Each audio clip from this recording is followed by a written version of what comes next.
നമസ്കാരം ഫ്രണ്ട്സ്, എല്ലാവർക്കും പുതുവർഷ ആശംസകൾ. എന്തായാലും 2022 ഒരു നല്ല വർഷമായി തീരട്ടെ. എല്ലാവർക്കും IPOകളിൽ നിന്നും സെക്കൻഡറി മാർക്കറ്റിൽ നിന്നും വളരെയധികം ലാഭം ഉണ്ടാവട്ടെ എന്ന് ഞാൻ ആശംസിക്കുന്നു. എന്തായാലും രണ്ടര ആഴ്ചയായിട്ട് നമ്മൾ തമ്മിൽ കണ്ടിട്ടില്ല. കാരണം ഔദ്യോഗികമായിട്ട് ചില തിരക്കുകളും അതുകൂടാതെ ചെറിയ യാത്രകളും കാരണമാണ് തമ്മിൽ കാണാതിരുന്നത്. മാത്രമല്ല, ആ സമയത്ത് IPOകളൊന്നും ഉണ്ടായിരുന്നില്ല എന്നുള്ളത് ഒരു ഭാഗ്യമായി മാറി. ഇപ്പോൾ എന്തായാലും പുതിയൊരു IPO വന്നിട്ടുണ്ട്. AGS ട്രാൻസാക്ട് ടെക്നോളജീസ് എന്നാണ് ആ കമ്പനിയുടെ പേര്. ആ കമ്പനിയുടെ വിശേഷത്തിലേക്ക് പോകുന്നതിന് മുമ്പ് ഒരു കാര്യം ഓർമ്മിപ്പിക്കട്ടെ. എന്തായാലും കോവിഡിൻ്റെ പുതിയൊരു വേരിയന്റ് വളരെ ശക്തി ആർജിച്ചുകൊണ്ടിരിക്കുന്നു എന്നുള്ളൊരു കാരണം നമ്മുടെ മാർക്കറ്റിനെ ബാധിച്ചിട്ടുണ്ട്. അത് കൂടാതെ നമുക്ക് പറയാവുന്ന ഒരു കാര്യം, വീക്ക് ലിസ്റ്റിംഗ്, പല കമ്പനികളുടെയും ലിസ്റ്റിംഗ് വളരെ വീക്കായി പോയി എന്നുള്ളത് കൊണ്ടും പല കമ്പനികളും ചെറുതായിട്ട് ഒന്ന് പിൻവാങ്ങിയിരിക്കുകയാണ്. കാരണം IPOയുമായിട്ട് വരാനിരുന്ന പേയ്മെൻറ്റ് ഫേമായിട്ടുള്ള മോബിക്വിക്ക്, പിന്നെ ഗോ എയർ തുടങ്ങിയ കമ്പനികൾ പതുക്കെ ഒന്ന് ഡിലേ ചെയ്യാനായിട്ട് സാധ്യതയുണ്ടെന്ന് എക്കണോമിക് ടൈംസിലൊരു വാർത്ത വായിക്കുകയുണ്ടായി. എന്തായാലും ഇപ്പോൾ AGS ട്രാൻസാക്ട് ടെക്നോളജീസ് എന്നൊരു കമ്പനിയാണ് ജനുവരി 19 മുതൽ 21 വരെയാണ് ഇഷ്യൂ ഓപ്പൺ ആയിരിക്കുന്നത്. ഇതൊരു 680 കോടി രൂപയുടെ IPO ആണ്. ഇത് മുഴുവനായിട്ട് ഓഫർ ഫോർ സെയിലാണ്. പ്രൊമോട്ടേഴ്സ് ഓഹരികൾ വിറ്റഴിക്കുന്നതാണ്. പുതിയ ഓഹരികൾ ഒന്നും തന്നെ ഇല്ല എന്നുള്ളതാണ് ഈ കമ്പനിയുടെ IPOയുടെ ഒരു വിശേഷം. ഇതൊരു ഓംനി ചാനൽ പേയ്മെൻറ്റ് സൊല്യൂഷൻസ് കമ്പനിയാണ്. അതായത് ഇപ്പോൾ നമുക്കറിയാം, ഓൺലൈൻ പേയ്മെൻറ്റുകൾ നടത്തുന്നതിന് വേണ്ട സൊല്യൂഷൻസ് കൊടുക്കുന്നത്. പിന്നെ മറ്റൊരു കാര്യം, പോയിന്റ് ഓഫ് സെയിൽ, അല്ലെങ്കിൽ ഈ പെട്രോൾ പമ്പുകളിലും മറ്റു സ്ഥലങ്ങളിലും എല്ലാം ഉള്ള ഈ സ്വൈപ്പിംഗ് മെഷീൻ ഉണ്ടല്ലോ, അതിൻ്റെ സൊല്യൂഷൻസും എല്ലാം നൽകുന്ന ഒരു കമ്പനിയാണ്. ഇത് ATM മെഷീൻസിൻ്റെ മാനേജ്മെൻറ്റ് സൊല്യൂഷൻസിൽ 2ാം സ്ഥാനത്ത് നിൽക്കുന്ന കമ്പനിയാണ് ഇന്ത്യയിൽ.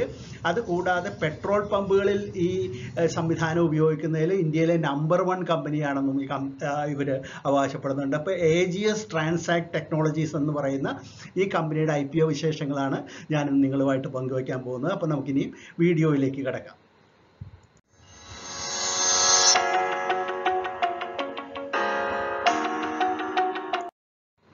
AGS transact technologies limited, one of India's leading omni channel payment solution providers എന്ന് വേണമെങ്കിൽ ഈ കമ്പനിയെക്കുറിച്ച് പറയാം.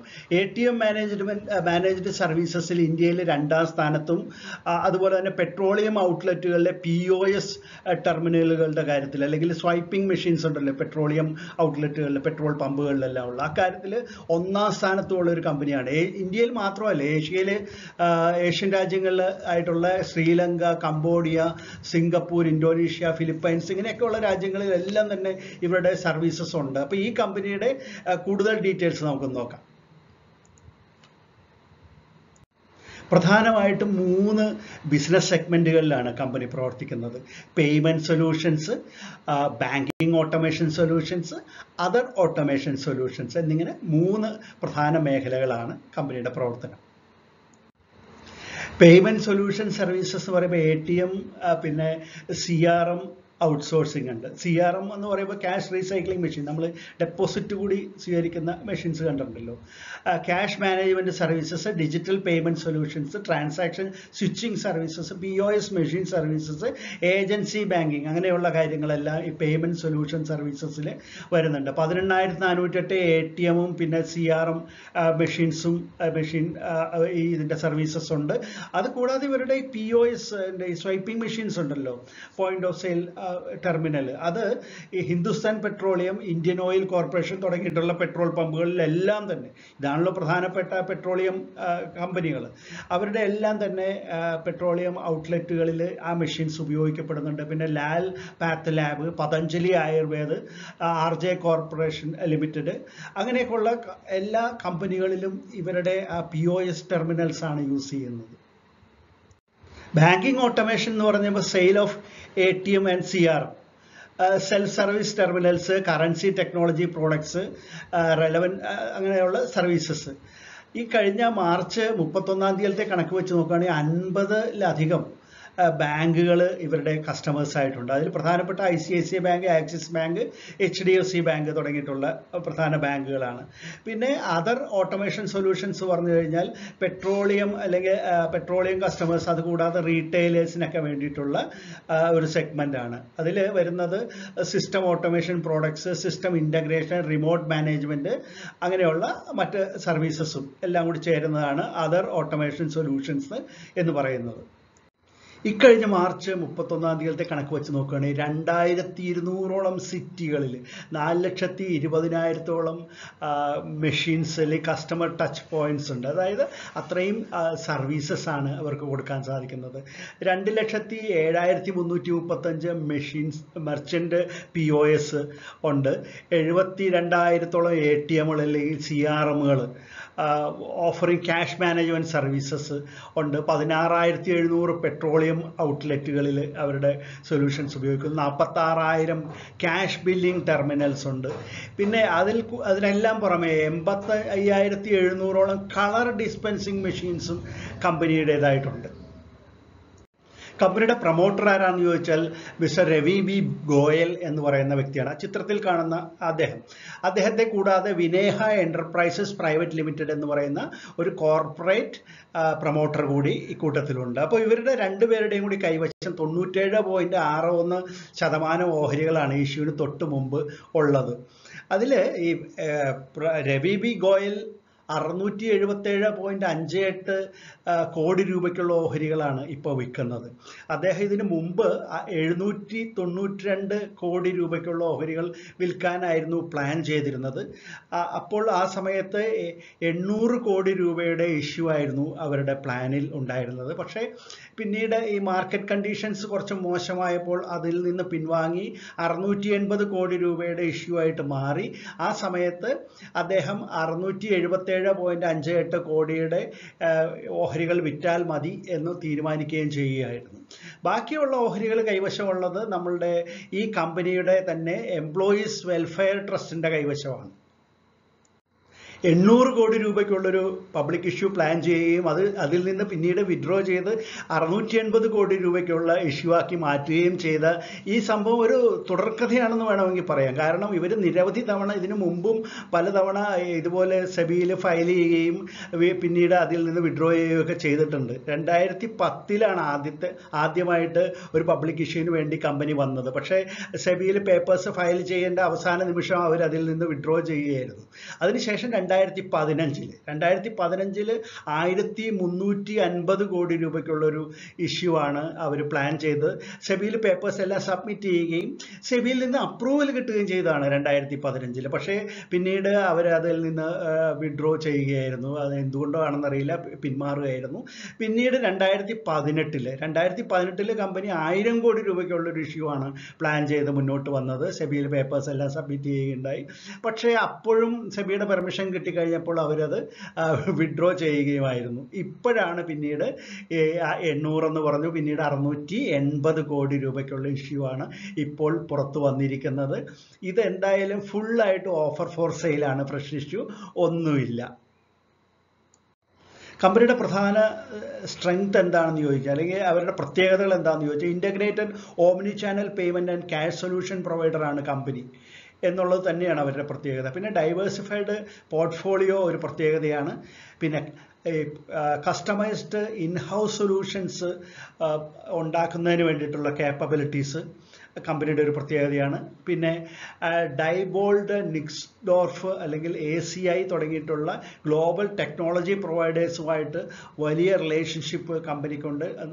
വളരെ ലോങ് സ്റ്റാൻഡിങ് ആയിട്ടുള്ള റിലേഷൻഷിപ്പാണ് ഈ ഇൻ്റർനാഷണൽ കമ്പനികളുമായിട്ട് കമ്പനിക്കുള്ളതെന്നുള്ളത് ഒരു പ്രത്യേകതയാണ്.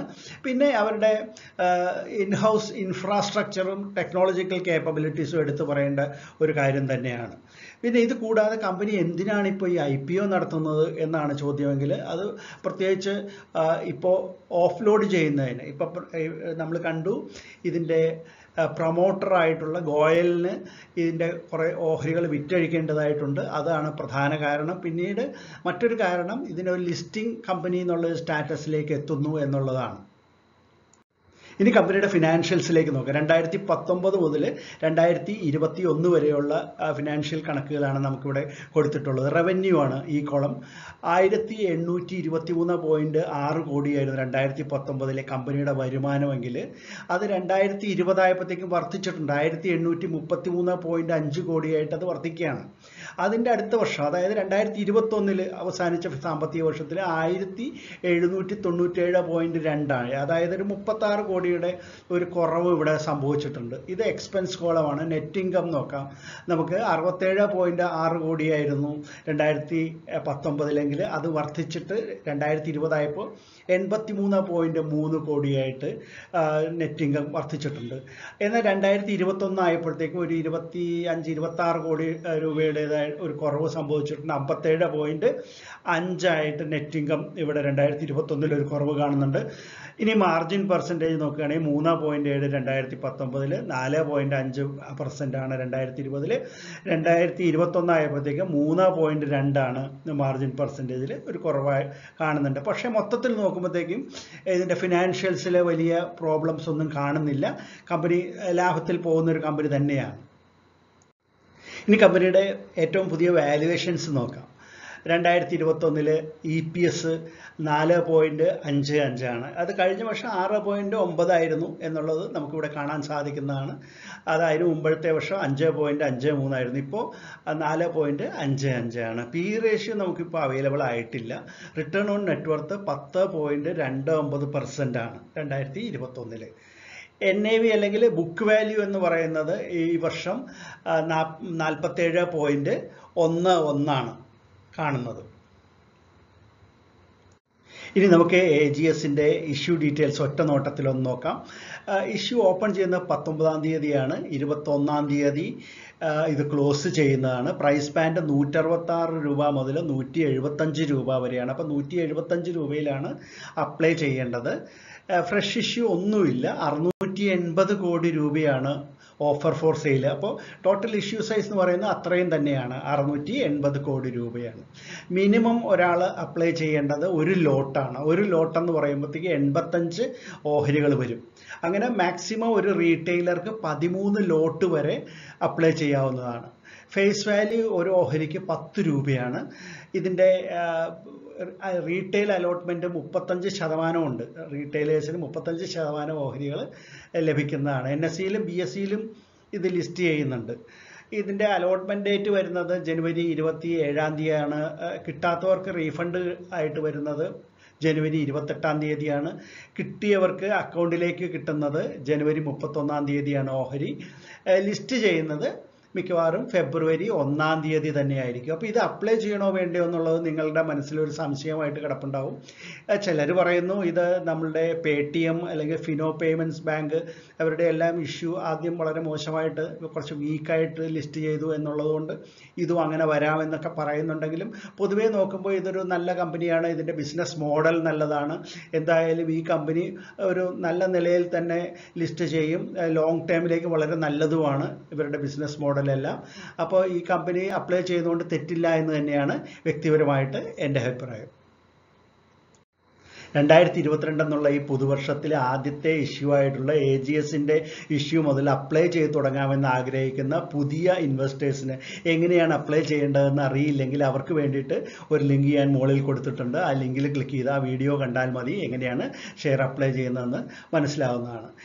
ഈ ഓഹരിയുടെ ലീഡ് മാനേജേഴ്സ് ICICI സെക്യൂരിറ്റീസും HDFC ബാങ്ക്, JM ഫിനാൻഷ്യൽസ് എന്നിവരാണ്. അതുകൂടാതെ ഇതിൻ്റെ രജിസ്ട്രാർ ടു ദ ഇഷ്യൂ എന്ന് പറയുന്ന ലിങ്ക് ടൈം ഇന്ത്യ പ്രൈവറ്റ് ലിമിറ്റഡാണ്. അപ്പോൾ friends, AGS transact technologies limited എന്ന കമ്പനിയുടെ IPO വിശേഷങ്ങളാണ് ഞാൻ നിങ്ങളുമായിട്ട് പങ്കുവച്ചത്. ഇത് നിങ്ങൾക്ക് ഇഷ്ടപ്പെട്ട് കാണുമെന്ന് കരുതുന്നു. ഇഷ്ടപ്പെട്ടെങ്കിൽ ലൈക്ക് ചെയ്യാൻ മടിക്കരുത്. നിങ്ങളുടെ സപ്പോർട്ട് വളരെ വിലപ്പെട്ടതാണ്. പിന്നെ കമൻറ്റുകൾ ഇടാനും മറക്കരുത്. മറ്റൊരു വീഡിയോ ആയിട്ട് നമുക്ക് ഉടൻ തന്നെ കാണാം. അതുവരെ നന്ദി, നമസ്കാരം, ബൈ.